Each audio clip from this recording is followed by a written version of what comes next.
We invited Russian ambassador to the European Union, Mr. Chizhov, to talk about the incident with the Russian jet Su-24 shot down over Syria. Mr. Ambassador, thank you for coming to our Brussels studio.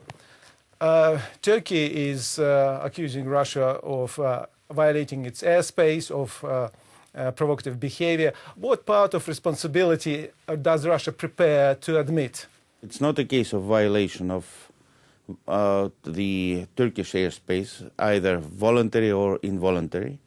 At speeds with which such planes fly, any entry and exit into the airspace of a neighboring country would have been just seconds, much shorter time than it takes for the Turkish fighters, in this case, to be scrambled, take off, and shoot down the Russian plane, which is a clear indication that this whole incident was pre-planned. Can Turkey now expect some retaliation from Russia or some strong measures in response to this incident?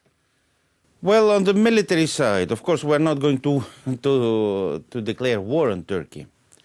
But further operations of the Russian Air Force in Syria will be, I would say, more heavily protected. Russia has already recommended its tourists to refrain from going to Turkey. It's, a warning guided primarily by concerns over the safety of Russian citizens. Of course, this incident, this provocative action by the Turkish side will certainly impact in a negative way our bilateral relations. Russia has started losing its human lives since its intervened in Syria more than a month ago. Are there any regrets about striking first, like President Putin suggested? Well, it's a war going on. And unfortunately, people, particularly military personnel, get killed. It's a tragic event, of course. We lost one pilot, one of the two crew members of the Sukhoi-24 bomber, and also one Marine. And earlier, the passenger jet, presumably by bomb over Sinai.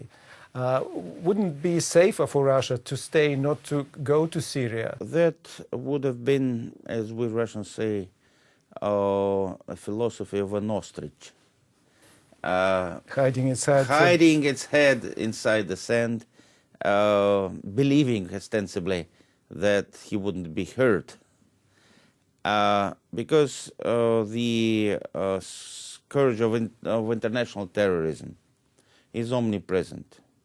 And we all know that, for example, over 2,000 Russian citizens are fighting in Syria on the side of ISIL and other terrorist groups. And the last thing we want is for those people to come back to Russia. What we are doing there is an attempt to preempt the spread of ISIL towards Russia and its allies and neighbors. Mr. Ambassador, thank you very much for your interview for Euronews. Thank you.